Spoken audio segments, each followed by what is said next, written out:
সালমান আল ফারিসি রাদিয়াল্লাহু আনহু উনি আরব মানুষ ছিলেন না, নন আরব ছিলেন, পার্সিয়ান, ফার্সিতে কথা বলতেন, মানে ইরান থেকে এসেছিলেন। উনি প্রথমে অগ্নি উপাসক ছিলেন। কি ছিলেন? অর্থাৎ ওই যে জরাথুস্ত যারা আগুন দেখলে এরা পূজা করে, আগুনের পূজা যারা করে, জরাস্ট্রেনিয়ান, এই ধর্মে বিশ্বাসী ছিলেন। আগুনের পূজা করতেন ইরানে। তিনিও আগুনের পূজা করে, তার বাবাও আগুনের পূজা করে। তো একদিন বাবা একটা কাজে পাঠিয়েছে, ওই কাজ করতে যেয়ে সে খ্রিস্টানদের গির্জা ক্রস করতেছিল। ছোট মানুষ গির্জা ক্রস করতে যেয়ে দেখে খ্রিস্টানরা কেমন যেন আলাদা ইবাদত করে, নামাজ পড়ে। এটা দেখে খুব ভালো লাগছে, তার খুব ভালো লাগছে। বাড়িতে এসে বাবারে বলে, বাবা আমি দেখলাম যে খ্রিস্টানরা তাদের চার্চে গির্জায় নামাজ পড়ে, এটা তো অনেক সুন্দর, আমরা যে আগুনের সামনে যা করি এটার চেয়ে ওইটা সুন্দর। বাবা বলে, খাইছে, ছেলে তো আমার শেষ হয়ে যাবে। তো বলতেছে, না না বাবা, আমরা যে আগুনের উপাসনা করি এটাই ভালো। উনি বলেন, না, আমি অনেক চিন্তা করেছি, ওরা যেভাবে গডের কাছে চায় ওইটা শ্রেষ্ঠ। বাবার সাথে ছেলের, সালমানের অনেক তর্ক বিতর্ক। পরে বাবা ভাবলেন, যদি ওকে না আটকাই তাইলে প্রভাবিত হয়ে সে খ্রিস্টান হয়ে যেতে পারে। তো ঝগড়া তর্ক বিতর্ক শেষে তার পিতা তাকে শেকলবন্দি করলো। কি করলো? পায়ে শেকল লাগায় রাখছে। কিন্তু ছেলে তো মনে মনে খ্রিস্ট ধর্মের প্রতি আকৃষ্ট হয়ে গেছে। তো ওই খ্রিস্টানরা তার সাথে লুকিয়ে যোগাযোগ করত। সালমান ওই খ্রিস্টানদেরকে বলল যে, তোমাদের খ্রিস্টান ধর্মের উৎপত্তি কোথায়? বলে, সিরিয়াতে। বলতেছে, এখান থেকে কোনো কাফেলা সিরিয়া যাবে নাকি? বলতেছে, হ্যাঁ, মিশনারি ওয়ার্কে একটা কাফেলা আসছে, যাবে। বলতেছে, যেদিন যাবে আমাকে বলবে। তো যেদিন যাবে তাকে এসে বলা হয়েছে তার বাবা নাই, সে শিকল ভেঙে, শিকল সহ ওই কাফেলার সাথে যে জড়িত হয়েছে। দেখেন বিশ্বাস, আদর্শ মানুষকে কিভাবে উজ্জীবিত করে। উনি চলে গেলেন সিরিয়াতে। সিরিয়াতে যে এক পাদ্রির হাতে বায়াত হলেন, কিন্তু এই পাদ্রিটা ছিল ভণ্ড। সে খ্রিস্টানদের দান সৎকা নিয়ে গরিবদের না দিয়ে নিজেই খেয়ে ফেলতো। তো বেচারা পড়লো বিপদে, যে হায় রে, এত সুন্দর ধর্ম রে কারাপ্টেড করতেছে সে। পরে এই পাদ্রি যখন মারা গেল, সালমান সে আরেক পাদ্রির কাছে গেল। আরেক পাদ্রির কাছে গেল। ওই পাদ্রি আবার অনেক ভালো, খুবই ইবাদত করে। তো ওই পাদ্রি কিছুদিন থাকার পরে ওই পাদ্রিও মারা গেল। ওই মারা যাওয়ার আগে সে জিজ্ঞেস করতেছিল যে, পাদ্রি, এই বর্তমান পৃথিবীতে সবচেয়ে ভালো খ্রিস্টান পাদ্রি কে? বলতেছে, আর কেউ নাই। যদি ভালো খ্রিস্টান পাদ্রি তোমাকে পেতে হয়, জানতে হয়, তোমাকে ইরাকের মোসেল শহরে যেতে হবে। এবার মোসেলে যে সে আরেক খ্রিস্টান পাদ্রির কাছে থাকলো।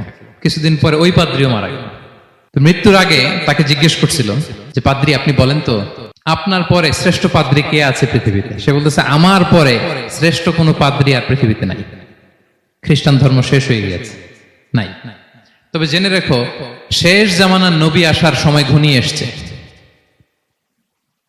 তিনি যে এলাকায় আসবে, এলাকাটা চারদিকে পাহাড় বেষ্টিত থাকবে। চারদিকে থাকবে পাহাড়, খেজুরের বাগান, মরুদ্যান। তাকে চেনার আলামত আছে। কি আছে? আলামত আছে। এক নম্বর আলামত হচ্ছে, ওই শেষ নবীকে দানের খাবার দিলে তিনি খায় না, কিন্তু উপহার দিলে সে নেয়, খায়। আর তার পিঠে দুই কাঁধের মাঝখানে একটা নবুয়তির মোহর আছে। সুবহানাল্লাহ। যদি পারো তার কাছে যে বায়াত হও। সালমান আল ফারিসি পাগল হয়ে গেছে ওনার সন্ধান পাওয়ার জন্য। কিভাবে যাবে, কিভাবে যাবে? তো উনি কিছু ছাগল পালতেন। একটা কাফেলা তিনি পেলেন, যে কাফেলা আরব কাফেলা, বনু কালবের কাফেলা, আরব দেশে যাচ্ছে। তাদের সাথে তিনি চুক্তি করলেন যে, আমার যত ছাগল আছে এই ছাগলগুলো তোমাদের দিয়ে দিব, তোমরা কি ওই এলাকায় আমাকে পৌঁছে দিবা? তারা বললেন, হ্যাঁ, পৌঁছে দিব। সব ছাগল দিয়ে দিলেন, রওনা হইলেন ওই এলাকায়। মাঝপথে তারা তার সাথে জুলুম করলো, অন্যায় আচরণ করলো।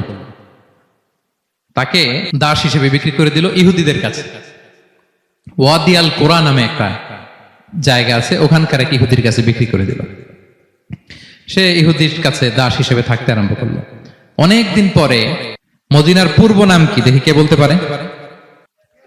হ্যাঁ, মাশাআল্লাহ। তো মদিনার পূর্ব নাম হচ্ছে ইয়াসরিব।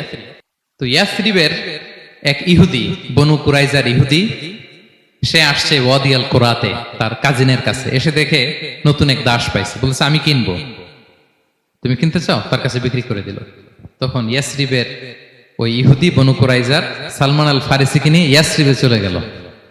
সুবহানাল্লাহ। মদিনার আগের নাম কি? বিষ্ণু ইসলাম মক্কা থেকে হিজরত করে কিছুদিন পরে কই যাবেন? সত্যের অনুসন্ধানে যদি আপনি হন, সত্য আপনি পাবেনই, সত্যের কাছে আপনি পৌঁছাবেনই, এতে কোনো সন্দেহ নাই। দেখেন বিষ্ণু ইসলাম ওই এলাকায় আসবেন, আসার আগে আল্লাহ তাআলা সালমানকে নিয়ে ওখানে পৌঁছায় দিয়েছে। তিনি ওখানে থাকলেন, দীর্ঘদিন থাকলেন, খেজুর বাগানে তিনি কাজ করেন আর অপেক্ষা করেন যে কবে বিষ্ণু ইসলাম আসবেন। একদিন তিনি খেজুর গাছের উপরে কাজ করতেছেন, হঠাৎ ইহুদিরা বলা বলি করতেছে, আজকে ওই মক্কা থেকে কোন এক লোক নাকি আসছে কোবাপল্লীতে, সবাই বলে সে নাকি নবী, সবাই বলে সে নাকি। এই কথা শুনে উনি খুশিতে ওই খেজুর গাছ থেকে ধপাস করে নিচে পড়ছে। নিচে পড়ে মালিককে বলতেছে, কে আসছে কে আসছে। এই কথা শুনে মালিক রেগে মেগে তাকে মারতে আরম্ভ করলো, যে তোমার জেনে কি লাভ, যাও এখান থেকে। তার মানে সুবহানাল্লাহ, সালমান আল ফারিসি তিনি জেনে গেলেন যে বিষ্ণু ইসলামের আগমন ঘটেছে। আপনারা জানেন যে হিজরতের যে রুটটা, বিষ্ণু ইসলাম সরাসরি ইয়াসরিবে বা মদিনায় না ঢুকে প্রথমে কুবাতে ঢুকেছিলেন, কুবাপল্লীতে কিছুদিন ছিলেন, মসজিদে কুবা নির্মাণ করেছেন। তো তিনি তো সত্যের সন্ধানী হয়ে পাগল, আল্লাহর কাছে সবসময় দোয়া করতেন, আল্লাহ সেই আখির জামানার নবীর সন্ধান যেন আমি পাই। সালমান আল ফারিসি রাদিয়াল্লাহু তাআলা আনহু, ওই যে তার পাদ্রীর শিখিয়ে দেয়া যে আলামত, তিনি দেখলেন ঠিকই তো ইয়াসরিবের দুই দিকে হাররা আছে, মানে পাহাড় বেষ্টিত, আবার খেজুরের বাগান আছে। এবার তিনটা যে আলামত দিয়েছিল, ওই আলামত চেক করার জন্য কিছু খেজুর নিয়ে কুবায় চলে গেলেন। কুবায় যেয়ে দেখেন বিষ্ণু ইসলাম সাহাবাদের নিয়ে বসা। তো তিনি বিষ্ণু ইসলামের সাথে পরিচিত হয়ে বললেন, এই যে কিছু সাদাকার খেজুর আমি আপনার জন্য এনেছি, নেন।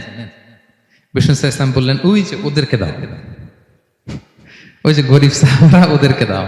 বিষ্ণু ইসলাম খেলেন না, সে মনে মনে বলতেছে, এই তো একটা পেয়ে গেছে, একটা পেয়ে গেছে। উনি কিন্তু খায় নাই, ধরেও নাই, বলতেছে যে ওদেরকে দাও। দিল, সাহাবারা খেল। এরপর বিষ্ণু ইসলাম কুবা থেকে মদিনায় চলে গেলেন, তখনও মদিনার নাম হয়নি, ইয়াসরিবে গেলেন। এবার কিছুদিন পরে আরো কিছু খেজুর নিয়ে সালমান রাদিয়াল্লাহু তাআলা আনহু বিষ্ণু ইসলামের কাছে গেলেন। এবার যে বললেন, কিছু খেজুর আমি উপহার হিসেবে আপনার জন্য এনেছি, আপনি কি গ্রহণ করবেন? বিষ্ণু ইসলাম বললেন, অবশ্যই গ্রহণ করবো। বলেই তিনি একটা নিয়ে খেতে শুরু করলেন, খেলেন এবং বিতরণ করলেন। মহা খুশি, এই তো পেয়ে গেছি দুইটা সাদাকার খেজুর, বলেছি ধরেও নাই, খায় নাই। যখনই বললাম উপহার, খেয়েছে। এবার বাকি রইল কয়টা? সেটা কি? নবুয়তের সিলমোহর, দ্য সিল অফ প্রফেসি। এটা তো দেখা এত সহজ না, যদি এদিকে থাকে, জামা পরে থাকলে দেখা যাবে? তো এটার জন্য প্রায় যায়, কিন্তু ব্যাটে বলে হয় না, ট্রাই করে কিন্তু দেখা যায় না। একদিন তিনি গেলেন, এবং এটার জন্য তো পিছে পিছে থাকতে হবে, কি বলেন? কথা নেই বার্তা নেই, হুট করে পিছু পিছু ঘোরা যায় নাকি কারো?